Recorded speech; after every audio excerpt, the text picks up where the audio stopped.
Sveiki, mielieji, su naujais 2024 metais. Bet dar ne su drakono metais. Drakono metai dar tik bus, jie bus vasario 10 dieną, o iš anksto švęsti, kaip sveikinti žmogų prieš gimtadienį negerai iš anksto, kaip yra toks prietaras negerai prieš gimimą vaiką apipirkti, taip ir švęsti drakoną, kuris dar negimė, irgi yra negerai.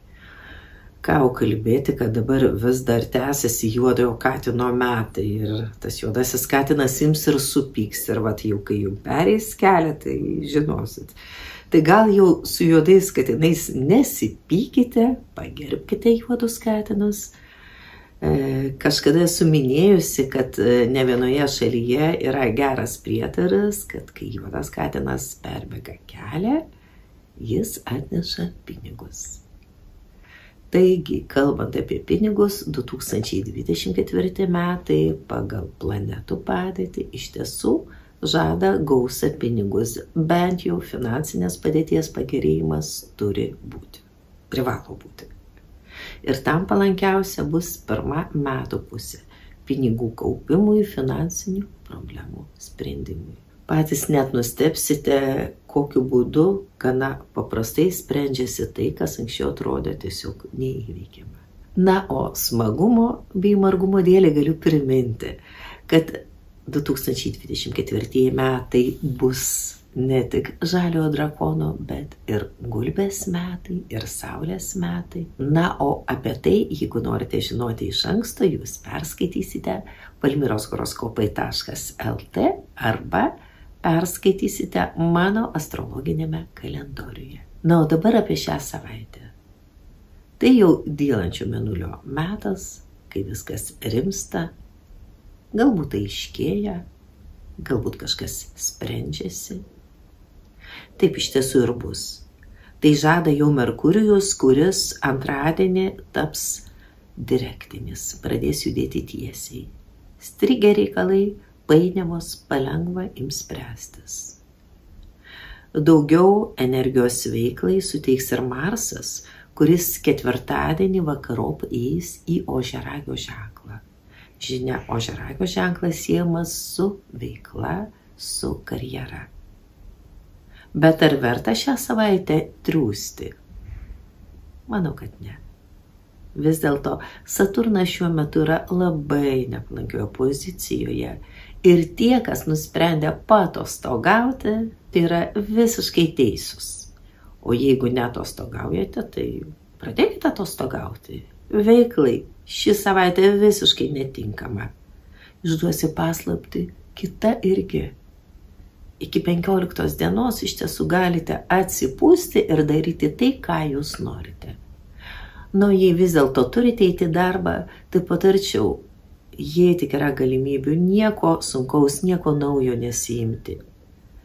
Dabar tas laikas, kai nereikia mąstyti apie pažangą veikloje. Dabar reikia galvoti, kaip išsaugoti savo darbo vietą ir nepadaryti broko. Na, o tiems, kas laukia prognozių 12 zodiako ženklų, noriu įspėti.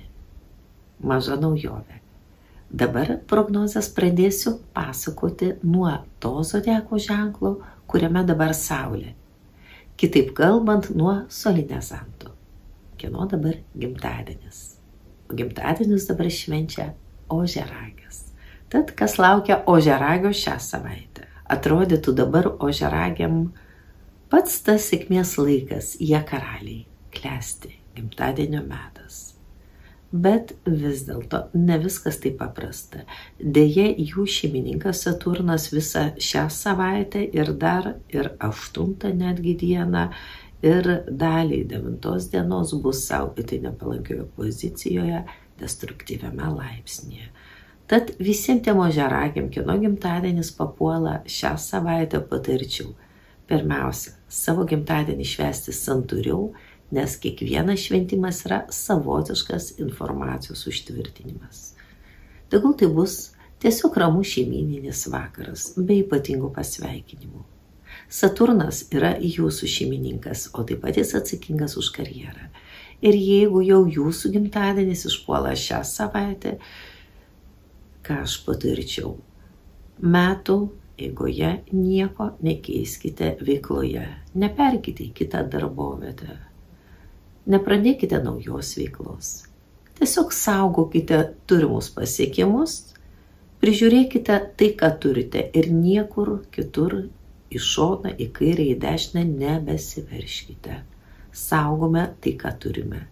Na ir be abejo sveikatą.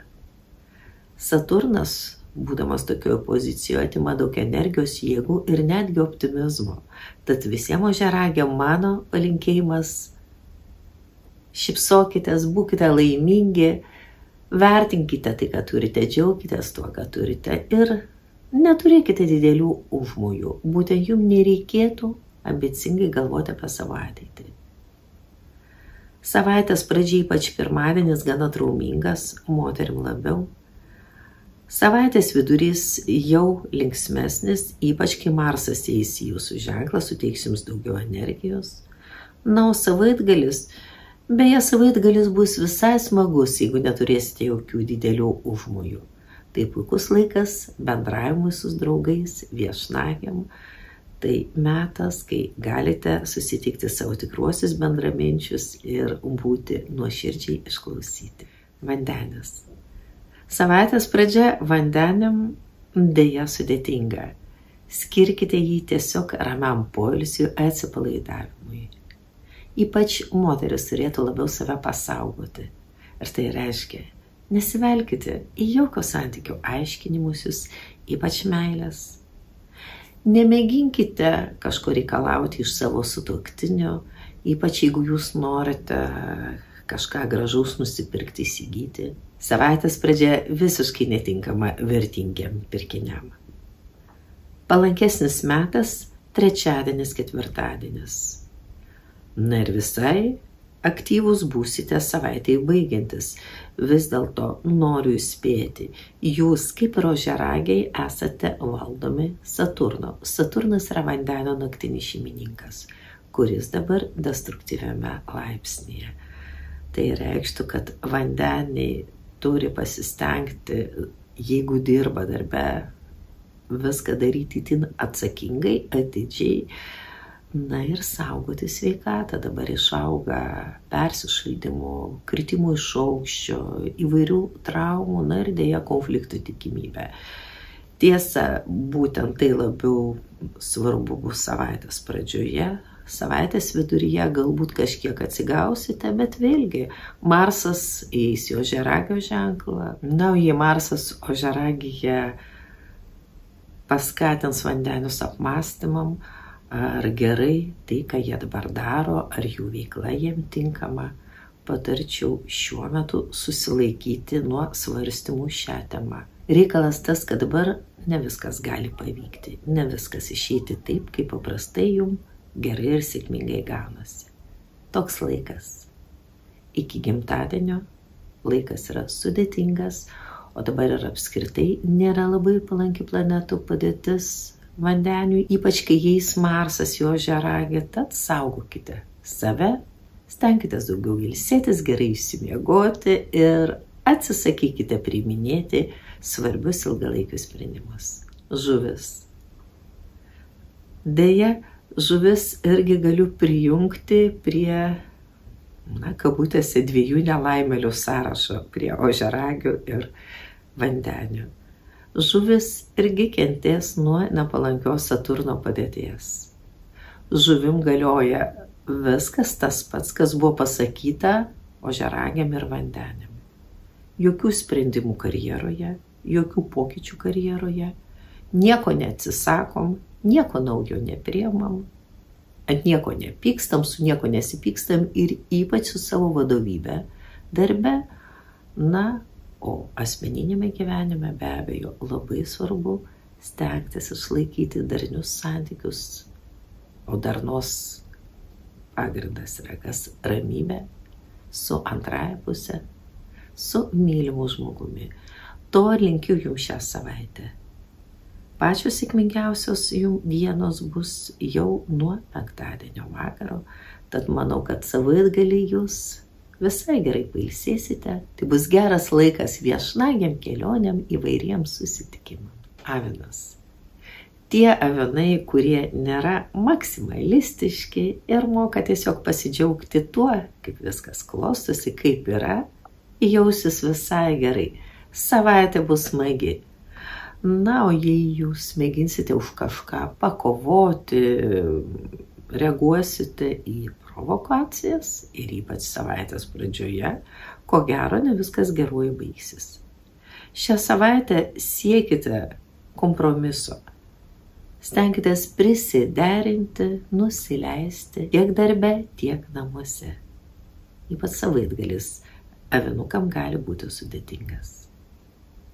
Savaitės pradžioje labiau pasaugokite sveikatą ir gerus santykius su antraja pusė, o jei vis dėlto kils tam tikrų nesusipratimų, trečiadienius turėsite gerą progą susitaikymui. Nuo ketvirtadienio būkite atidūs.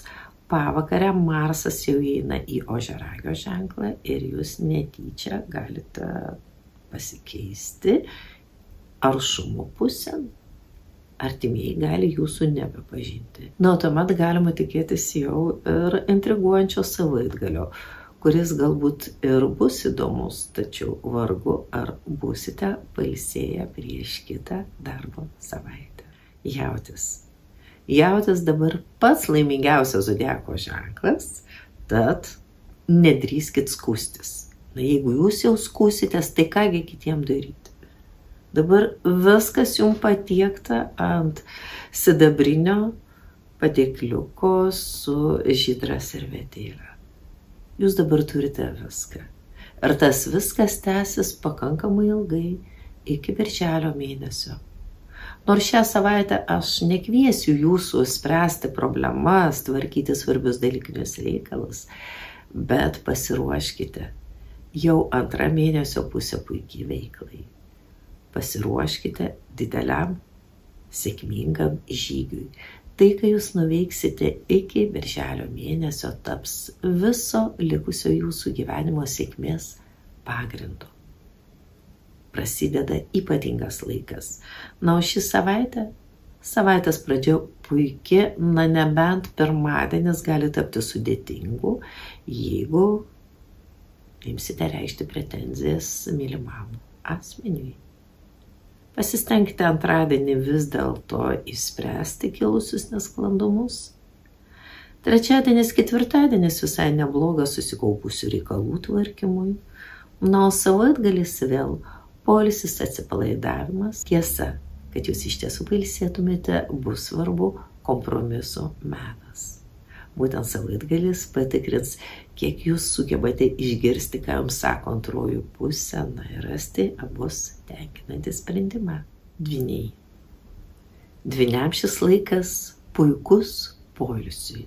Ir jeigu neatostogaujate, labai patarčiau bent trumpas, bent savaitės atostogas, o geriau iki mėnesio vidurio vis tik tai pasiimti.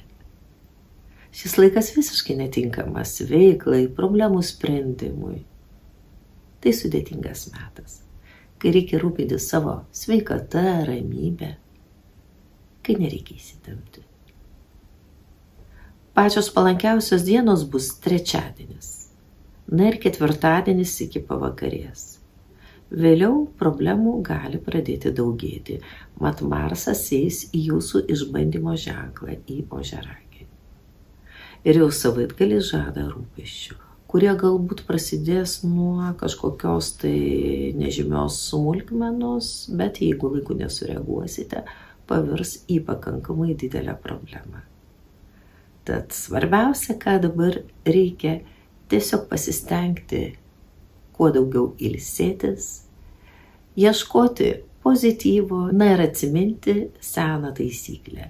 Niekas amžinai netrunka. Ir dabartinės problemos, jos praeis. Tai laikina. Vėžys. Vėžiui dabar ramybės, atsipalaidavimo laikas. Kai reikia mėgautis bendravimu, džiaugtis supančiu pasauliu. Ir ši savaitė tam iš tiesų bus palanki. Dabar trečias mėnulio ketvirtis. Trečią ketvirtį vėžiai mėgsta. Šis laikas jiems patinka. Dabar jie gali atsipalaiduoti, mėgautis jau nuveiktais darbais. To ir linkėčiau visą šią savaitę, nes veiklai tikrai netinka. Pasistengkite daugiau laiko praleisti namuose. Būkite atidus artimiesiam, o savaitgalis puikus, džiugus. Tai metas, kai gerai bendrauti su savais, su vaikais, arba vaikščioti į meilės pasimatymus. Tiesa, naujų romantiškų santykių užmegzti kol kas nederėtų. Jie bus trumpalaikiai, tad jeigu jums patinka kažkoks asmuo, neskubėkite kviesti pasimatymą. Geriau truputį palaukti. Liūtas. Ožiaragio ženklas paprastai liūtam liepia kiek nurimti ir susitaikyti su esama situacija. Vis dėlto manau, kad sausio 1 liūtai nebus nurimę, nebus kuklučiai, nepastebimi ir nežymus. Bus išskirtiniai. Kodėl? Saulė. Taip, jūsų saulė, jūsų šeimininkė bus itin retoje pozicijoje, karališkame laipsnėje. Visą parą. Na, o kai saulė yra karališkame laipsnėje, liūtam visi keliai atviri, kad ir kas nutiktų. Ir nors diena žada tam tikrų nesmagumų ir ypač moterimi, vis dėlto manau, kad liūtės viską pakreips savo naudai. Tai išties puikus laikas. Ir vis dėlto ožiaragis tai liūtų darbymečio metas. Ir liūtai gana dažnai kalėdinio atostogų neima. Ir jeigu jūs jau nuspręsite dirbti, tai jums išties palankus metas antradienis, trečiadienis, ketvirtadienis, na, dar penktadienio rytmetis. Savaitgalį patarčiau skirti išimtinai poilsiui, jokių dalykinių susitikimų, jokių aptarimų. Ir apskritai ši savaitė tinkama tvarkyti tik tuos kasdieninius darbinius reikalus, nieko naujo, jokių pokyčių. Dar ne laikas, palaukite. Dar vieną savaitę. Na, ir jeigu jau norite kažką keisti, naujai susidėlioti, darykite tai jau stojus jaunačiai, o jaunatis stos kitą savaitę penktadienį. Bet kaip suprantame, viskas ko gero atsidės antrai mėnesio pusėje. Mergelė. Dabar mergelėm džiugusis, šventinis ožiaragio laikas. Tai tas metas, kai jos yra laimingos, kai viskas sekasi, viskas kuo puikiausiai dėliojasi. Aišku, juodasis mėnulis mergelė ženklė, bet ji galbūt jos gimė rugpjūčio gale, rugsėjo pradžioje. Bet kokios apsaugos Jupiteris dabar jaučio ženklė. Tad juodasis mėnulis jūsų labai nespaus, jį pakankamai sėkmingai blokuos Jupiteris ir baltasis mėnulis jau iš jaučio ženklo. Na, kokios palankiausios dienos? Savaitės pradžia. Pirmadienis, antradienis. Vėlgi su viena sąlyga, jeigu pirmadienį nesivelsite į ginčus su mylimu žmogumi, na ir jeigu nebūsite labai griežti savo vaikų atžvilgiu. Veiklai reikalų tvarkymui puikiai tinkamas savaitės vidurys. Džiugi naujiena.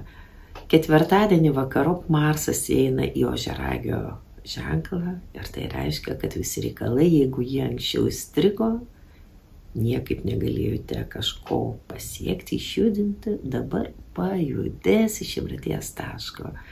Ir per artimiausią mėnesį tikrai spėsite daug ką nuveikti, daug ką suspėti. Savaitgalis džiugus, puikus susitikimam, kelioniam, pramogavimui. Svarstyklės. Svarstyklėm dabar labai svarbu ramybė. Tai atsipalaidavimo laikas.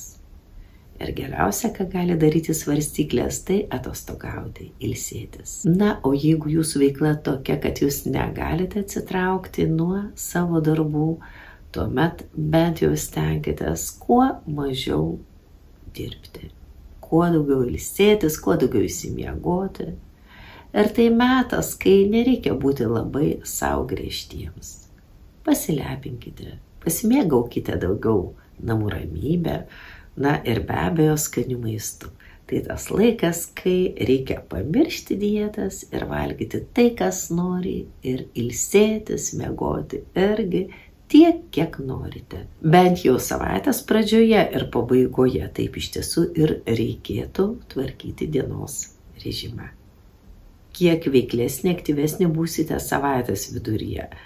Galbūt ir spėsite per šias kelias dienas sutvarkyti savo reikalus. Bet nepersistenkite. Jūsų darbas dabar ilsėtis. Skorpionas. Ožiaragio laikas skorpionam patinka. Bendravimas, netikėti įdomus, intriguojantis susitikimai, naujos pažintis. Tik ar ši savaitė tam tinkama? Su tam tikrom išlygom. Bent jau į romantiškas pažintis savaitės pradžioje tikrai nepatarčiau veltis. Į dalykinės, ko gero irgi. Dalykiniai pasiūlymai labai gražus, labai perspektyvus gali nepasitvirtinti. Neatmeskite gaunamų pasiūlymų, tačiau svarstymą atidėkite vėlesniam laikui. Pačios ramiausios dienos – trečiadienis, ketvirtadienis. Tai tas laikas, kuris visiškai netinkamas jokiem reikalam. Savaitgalį atkusite, bet tai poilsio metas, kurį iš tiesų ir reikia išnaudoti bendravimui, sportui, aktyviam poilsiui bus tikrai geras laikas. Tiesa, pasaugokite sveikatą sportuodami, dabar labiau pažeidžiamas bus stuburas ir keliai. Šaulys. Manau, kad šauliai jaučiasi puikiai. Venera jų ženkle. Gėrio, harmonijos, pasitenkinimų gyvenimo planeta. Ir tai sėkmingas metas. Viskas eisis kaip iš pypkės. Pats svarbiausias laikas, vėlgi norėtųsi pasakyti veiklai, bet negerai veltis į veiklos santykius. Tiesiog galbūt taip reikėtų formuluoti, kad šaulių dominavimo metas, kai viskas susidėlioja taip, kaip reikia, pirmą savaitės pusę. Už tai ketvirtadienį vakarop Marsas, kuris jiems suteikia dominavimo teisę, pereis jau į Ožiaragio ženklą ir tuomet šauliai turės išmokti ir įvertinti kito nuomonę, prie kažko prisiderinti ir netgi nusileisti. Ar savaitė bus smagi? Jeigu pirmadienį, antradienį šauliai itin nebus reiklus tiems, kuriuos myli, savo artimiesiam viskas puikiai susiklostys. O savaitgalio sėkmė priklausys nuo to, kokį jie poilsį pasirinks. Reikalas tas, kad būtent savaitgalį šauliam patartinas ramus poilsis kažkur toli nuo žmonių, gamtoje. Venkite gausių susibūrimų. Jeigu tai bus kažkokie šventimai, tai uždarame rate. Savaitgalį pasistengkite išties gerai pailsėti, išsimiegoti. Tai štai pamėginau trumpai apžvelgti šią savaitę. Jeigu kilo klausimų ir norite kai ką detaliau sužinoti, suprasti, yra mano astrologinis kalendorius, kur kiekviena diena detaliai pažymėta ženkliukais, kur viskas aišku, kas gerai, o kas ir ne. Ir kokios planetos dabar dominuoja ir ką jos mums suteikia. Kaip sutikti visus naujuosius metus, jų dar net 3 ir kinų naujieji, ir pavasario lygiadienis, kai stos gulbės metai, o taip pat ir saulės metai. Apie visą tai jūs perskaitysite mano astrologinėme kalendoriuje.